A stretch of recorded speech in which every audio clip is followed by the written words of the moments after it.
case-to-case basis, right? See, minimum is 10%. Beyond that, what you want to give, you give happily. That's all I can say. Okay, so we are not going to say no. Yeah, please. So are we under obligation to provide the food or? No, it's up to you. So here's the thing: if you're giving a room for 1,100 and basis your experience of people coming and going, you feel if I add a breakfast, I can get 200 rupees more. Now that's up to you. There is no obligation apart from the room. But whatever you're providing, It's not at home. it's up to you.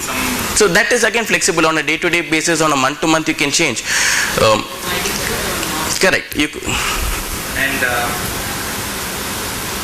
And you said room night, right? Correct.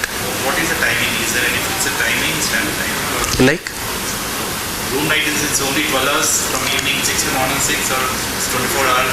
It's a 24-hour. A room night is a measure of calculation. So if you stay in a room for one night, because that's what, right? People book rooms by the night. So room night is 1 day stay. 12 o'clock noon to next day 12 o'clock? Yes. Next day 12 o'clock. Or it's 24 check-in anytime? Up to you. Okay, so here's the thing. In some cities, why I'm telling up to you is, India is a more haphazard market, right? You can't, in every, if you look at Rameshwaram or if you look at a lot of cities where there is a travel due to religious reasons, there 24-hour check-in is the norm. So I can't standardize 12 to 12 as a platform. We leave it to the, we'll guide you. If you're from Bangalore and you're letting something out, we'll tell that it's 12 check-in, 12 check-out or 11 check-out. That's the standard and it's up to you. So collect some documentation from the yeah, from identification. we can do it if you want, but by law you would have to collect the ID proof during their check when they're checking in. Yeah, so what is the compliance requirement from our side? Take the guest name, have a copy of the guest ID. That is all. Because in the guest ID their address is there. You're going to get anyway the phone number from us. Their name, phone number and a lot of other information is coming from our platform. But that should be done by you, no? Because you are the one who is booking. See, okay. Take the registration from the guest. It's easy for you to ask, right? So even if we take, we would still by law, you would be required to... Again, so what kind of a property should I have? Should it be a commercial property? Should it be... So what should it be? So right now I don't think there is a clarification Correct. in India about not having, so how we are presuming in India that okay, unless the government explicitly says don't do this, everything else is assumed to be done. Plus the other fact is paying guest homes as a concept has existed for time immemorial, right? If you go to any villages, it's not just now, you go to villages in Northeast, you can go and knock on anyone's door and get a stay. The moment you become organized, okay, so all these things become important, isn't it? Absolutely. See, what happens if something goes wrong? Okay. Guest comes, mentally, whatever, mistake, commit suicide in the room. So then what happens? Then all these things becomes very important. So then, tell me, I'll say one thing, you will have the flexibility, if that is the fear, I am sure that you can select guests which don't fall into that kind of a persona. You can't be profiling the guests. You don't have to profile. That's what I'm telling you. You can just select families with kids. That is all you want. You will only accept families with kids because you don't want any other risk. Right. To a great extent, you can be assured that that persona of users who are coming are safer. Probably asking or expecting some support from Stagila if such kind of events happen. See, if such kind of events happen, our call center, we are there. As emergency assistance, will be there.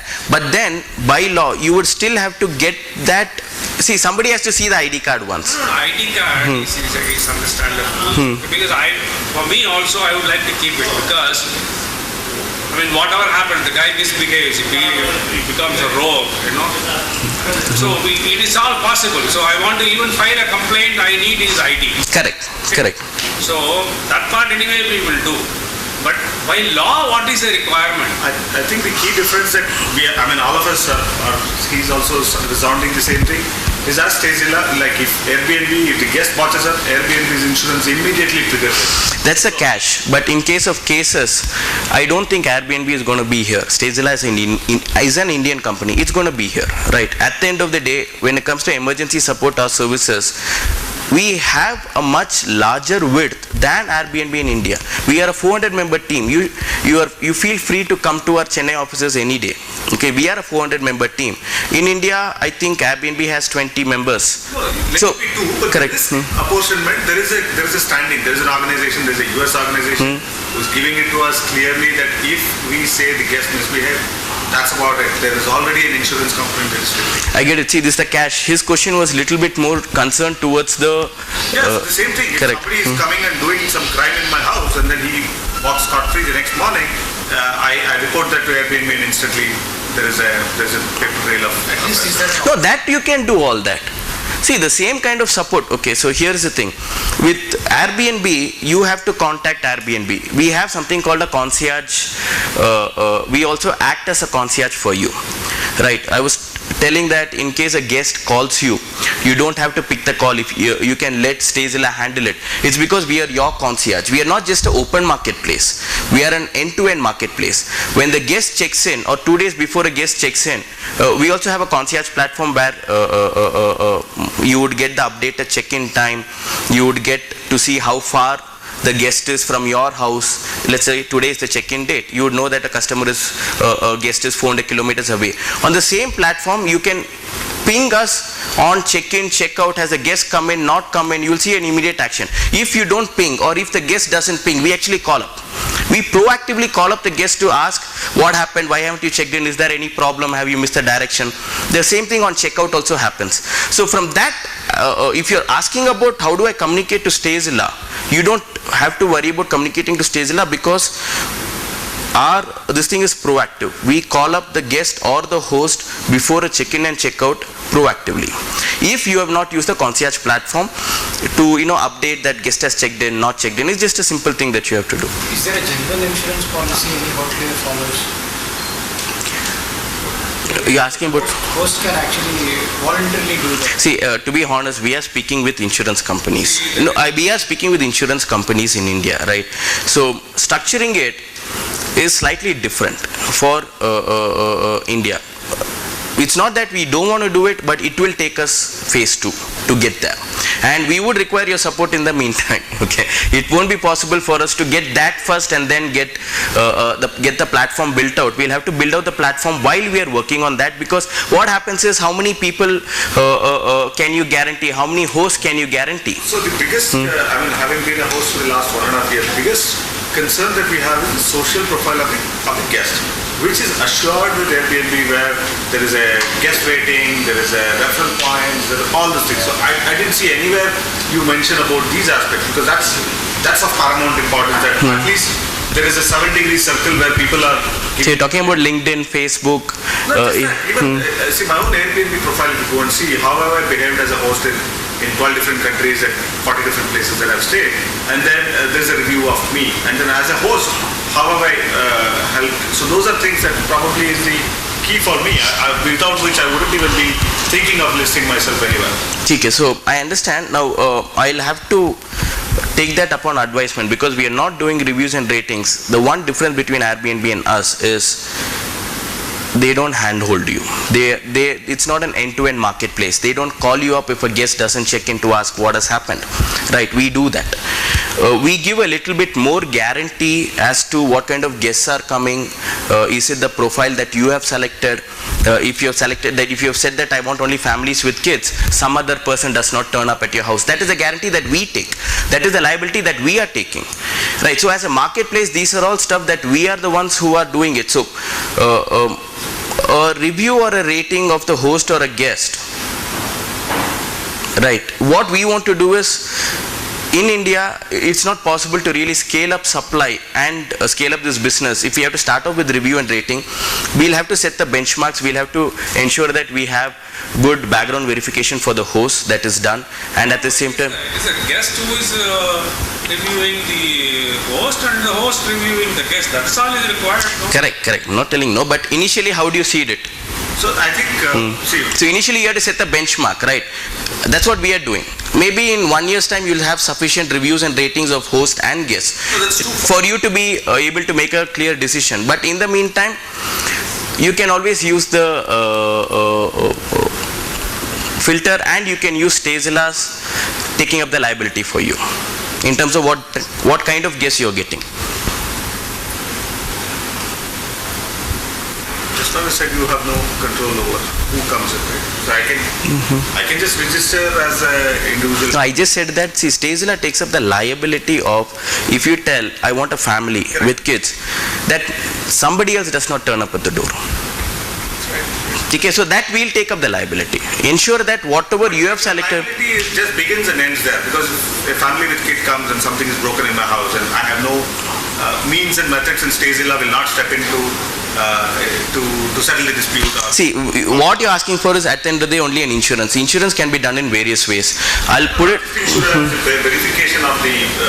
I don't know if I'm taking away everybody's time, but I'm making it interactive, asking a lot of questions. Sure, you can, no problem. So this is the concern that I have. So far, as what you're speaking, that you have no control over the social profile of the guest, and you have no profile or... No, actually, I did not say we don't have control over the social profile of the guest, but we won't be doing a background verification like how we do for hosts. Hosts will do a background verification that is more in-depth, but for the guest, we won't do such an in-depth background verification that includes also police verification, other stuff. Right, but we would be doing...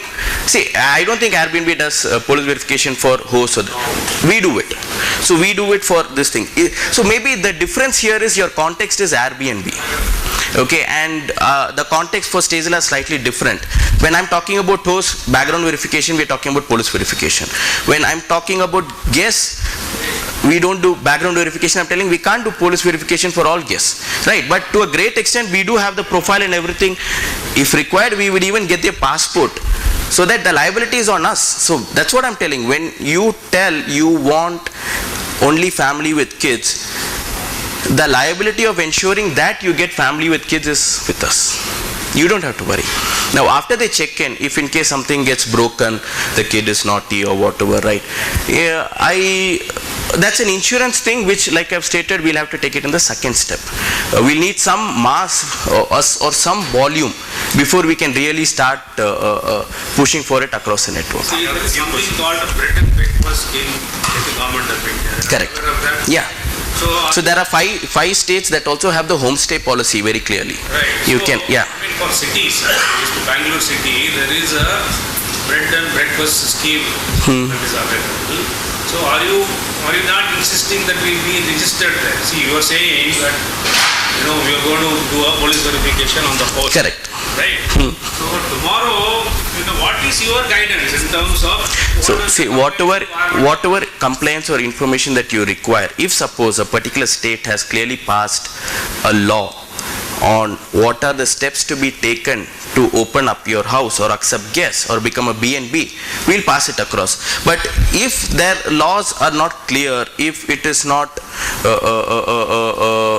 See, the reason I'm asking you is because let us say that I'm coming and hosting with you, or I'm coming and listing with you. So you're going to do a background verification. So tomorrow I don't want some government authorities to come into my house and tell me that you are doing a business, your property is not registered as a commercial property, you are paying water and I understand. That's always the fear in India. So states where there are clear laws, you can register. But where there are not clear laws, paying guest homes still happen. People do put out their house to accept guests. Right, for whether it's students or whether that happens everywhere. So now I'm not asking you to break the law. Service tax we'll ensure. So to a great extent, whatever is the service tax payable for your business, whatever is your revenue, that is something that we'll have to manage. That's something which you'll have to pay. Right, that will be clearly. Yeah. So the revenue that we so is it's going to be taxable, right? Legally, am I bound to? It is. Any money that you make is taxable. In fact, here it's not recorded in the transaction. Correct. It's not just income tax, it's also service tax, because you are a service provider. If you end up doing more than the minimum amount, I think that's when I say handle, we might cut and send. Right. So I don't need to pay. Actually, the other thing, we are an aggregator where you don't have to register for service tax. We might pay it from our side basis your this thing. That's a new law. No. For aggregators. Aggregation, you have to pay separately for aggregation service. For hosting as a host, I have to pay separately. Any revenue that you make. Okay, again, so here's the thing. I'm not talking about my revenue. We are not talking about our commission, Stazilla's commission. So aggregator in this budget, what we are still getting an opinion. Are we an aggregator or are we a platform enabling independent business? So any which ways, if you are having less than 9 lakhs as revenue, personal service tax liability is not there. If it does turn out that we are considered as an aggregator by law, right? See, this can only work with all of us together. If it is considered that we are an aggregator by law, like Ola Cabs or other cab, then it's not just our revenue component that is taxed. It's the whole transaction amount that is service taxed. At the end of the day, service tax burden is to be passed on to the guest to a great extent. It's not just the host that has to bear it. So that is a separate component that will get added to the bill which the guest pays. Can I make my rooms available only in the weekends? Is it? Absolutely, only in the weekends. And let's say I'm saying, next weekend it's available. And, the last moment, like, on Friday or Thursday, I cannot because I have to go. So, But have you got a booking? Have you already got a booking? you tell me the book. So if you have not got a booking, you are free. You can. There is no commitment, sir. If there is if guest is not coming, there is no commitment. You can shut it down anytime. Already booked then? See, then I think, because think from the guest perspective. So I'm not telling it can't be done. It should be kept to a minimum and it will be part of the quality score. If too many guests are getting bounced, because what happens is, just like there are some liabilities or some this thing that we are taking on your behalf, we are also taking on the guest behalf. Because the same guest will tell, okay, what happens if the host is not there when I'm booking, right? So we tell them, if it is not there, we'll upgrade your booking and send you elsewhere. Don't worry, that is on us. Yeah. There is a confirmed booking, but the guest doesn't turn up.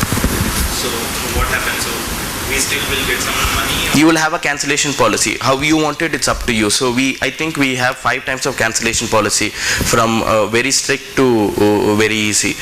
You can select between one of them. You could have that 48 hours before check-in. If somebody cancels, no amount, but whatever it is, it will be shown to the guest up Who is front. collecting the money? We are collecting the money. So you are collecting, so I can have an advance payment policy, right? Like, When you book, you pay for at least 1 day. So when you will pay actually? no, I didn't get. The payment mode, we are going to pay only after the guest checks in. That is correct, right? Checks in immediately or after checkout? Checks in and the guest, there's no problem. We have a concierge, so we would immediately release It will be credited online or how it? next working day of the bank. We would do an NEFT. Now that is whatever the time the NEFT takes. Yes. No. My question is, at the time of booking, you can always tell the guests that they should at least pay for 1 day. Right? So if they cancel, that 1 day fee is... We are collecting the whole amount, sir. Why 1 day? They are collecting, they will be keeping it. So you are keeping it. So then what is your cancellation policy? The guest cancel, will you pay me 1 They day? given that 5 policies. Your cancellation, you are free to select between 5 cancellation policies. You can tell as a host 48 hours before check-in, if you cancel, complete amount is gone. Whatever it is, we'll show the guest before in hand, and that's something that they will make a selection. And is there an agreement between Stazilla and the host? Yeah.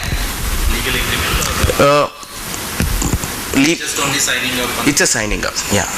There will be, as a part of signing up, some terms and conditions and stuff like that. Yeah. I have a question, For example, in HSR, level 1,800 square foot, it consists of 3 BHK. It earns rent around 30,000 rupees. Suppose if I opt for this type of Stazilla, this one, what will be the revenue? Can I have a tie-up with you directly? Yes. Instead of Oh, you're telling, no sir, we are a marketplace where you can put up your rooms, guests will decide. We can't take it from you and we can't sell. So what you're telling is, when you're saying tie up with Stazilla, you're telling that we'll take your rooms? No sir, because we have other hosts, then we'll have to promote your room, right? It becomes very difficult. So, but answering your first question in terms of 30,000 rent per month, it depends on other hotels at Stazilla, hotels at HSR layout, which, what is the pricing, do people... You assume around 2,000 rupees per home per day, like that. Then you have 6,000 rupees per day, and it's close to 90,000 rupees per month. And even if you have 33% occupancy, you're making equivalent to what your monthly rent is. Obviously, if your occupancy is higher basis the amount of people who are coming in and going at HSR layout, because it's a startup hub, you could be making more. See, I have my brother's flat in Whitefield. I'm taking care of it. It's right now it's vacant. So 3.5 BHK, 18 square feet. Okay, so I have an option of giving it, entire thing for a big family, or I can divide it like for 3 families I can. Right. So how do I list it? Like List. You can put both options. You can tell rooms, 3 rooms available, entire apartment different rates. So you can put each room is 2,000, 2,000, 2,000, entire apartment is 5,000. So because you are getting a bulk. And if on the day when somebody has booked the room, obviously your apartment cannot be sold. That's another difference. And I won't stay there. So if someone is coming, then I have to be there, right? Because they need any help. So there are other tools and other things in the market. We can guide you to that. You could have numbered door locks which you can change and just give the number to guests during check-in, check-out. So there are other, expect some amount of investment, not too much. If you are not near the property where the guests are, for you to welcome the guests in, some amount of investment is required for you.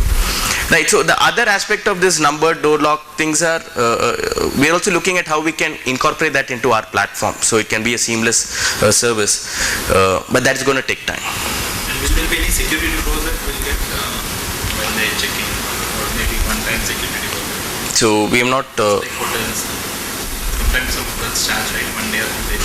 the complete money is with us. If a customer is staying in your, Only for 1 day, right? no, What you charge? no, if they're booking the apartment for like 7 days, we collect the payment for 7 days. And you can also have a minimum number of days that you want your guests to stay, because seriously it might not, for some of you it might not make sense to have a guest staying for 1 day. The check-in, check-out, getting to know process too cumbersome. You might want minimum 3 days. You can go ahead and select. So is there any guidelines, what are the things we need to provide, like towels and blankets? Yeah. All that we'll share with you. There is a minimum level guidelines which is, I think, beyond hygiene, but these are very basic. A bed, a towel, a clean bathroom. And anything else you can also have it as a chargeable basis. How is the potential, particularly in Bangalore? For example, in Bangalore, all areas are not highly demanded. For example, if the city limit, say about 10 kilometers radius. For example, beyond 50 kilometers, like Sarjapur or What is your data says currently about Bangalore, demand in Bangalore? See, demand in Bangalore is for rooms that are 2,000 rupees and lesser. So that's again why we are looking at the domestic travel market. We are not looking at the inbound international. For domestic travel market, the 2,000 rupees and lesser rooms, if you're going to price your bedroom at 1,000 rupees in HSR layout, one room, you can find people coming from 15 kilometers away also. Like even if they have to travel 15 kilometers, they'll come and stay. Because that's the kind of decent quality, good rooms that are not available in Bangalore. So depending upon pricing, you would see to a great extent it does depend upon the pricing. So that's something which we'll provide tools to you. You can find out what occupancy you want to target at what price. It might not make sense to target 100% occupancy at 500 rupees. Might make sense to target 70% occupancy at 1,500 rupees. And what is your experience in dealing with associations? So associations, when you're talking about apartments, right, I really would advise and prefer that the people are there. But leaving that aside, association should not end up affecting the guest. So as a host, that is a responsibility that will have to be taken up. That's what I'm asking. Do you have any experience where associations, if there is a frequent, if there is a host who is renting out frequently to the guests, and there might be some associations who might object to it. Correct. There might be associations that object. But what we have seen in our experiences, when the family is staying in the apartment and then hosting a room, there is not much problem. Because somewhere the person staying there reduces the risk for everyone, right? If you're just putting out a room, then you'll have to ensure the kind of people who are coming and going will not end up causing the association to react. So you should not accept large groups of men, this thing. Correct. So it depends on what kind of group would this thing. Which one? Rating be easy for you to Yeah, I mean, I'm not telling we're not going to do it. See, but in the initial, look at from our point of view. every booking, sir, every booking will get a feedback from the host and the guest, definitely. Right. It's not that we're not going to. Currently itself, we get it from our guests as to what is their rating for the hotels or other places that they stay. And we'll be getting it from the guests also. Thing here is, till for it to reach a particular volume where you can all have and take very valid actions that are, or what do I say, qualified actions. It needs to be there, right? You can't just have, if you have one review across hosts or one review across guests, it is not going to make sense. You need to reach some number. Till we reach that number, we are going to be the ones who are going to take up the liability. After that, we can tell that, hey, we are not going to, it's up to you. You can read the... The guy has stayed in 5 places and all the five hosts have said that he is a great guest.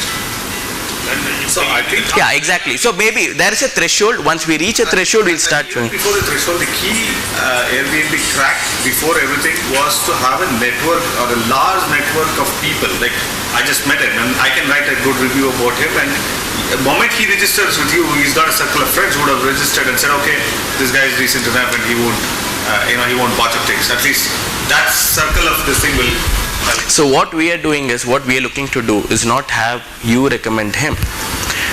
The reason why we are conducting events, the plan that we have to take this to the market is not through a cold market, online, come register, one advertisement. We want to meet the people. We want to meet our hosts. And we will have the host pictured with one of us. These are verified hosts. These are verified things. So we are not, this is not a one-off event. We are planning to conduct 15 every month across India. Right, this is the first one that we are conducting. You're, by the way, in the first event that we have conducted, okay. So the way we see, that's what I'm telling. When you're looking at that and when you're looking at how we operate, if you have to leave it to reviews, a great guy or this thing, in India, a lot of these are hacked. Can be hacked, will be hacked. And we are not looking at international markets. We are looking at domestic markets. Right? We are looking at people from one state going and staying in another state.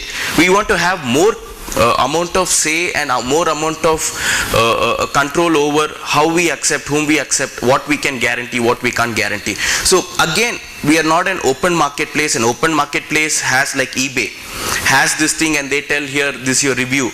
And that's the only way you could purchase. But over a period of time, when you look at managed marketplace like Flipkart or Snapdeal or other things, right, they have that review, but they didn't start with review. They started with guaranteeing something.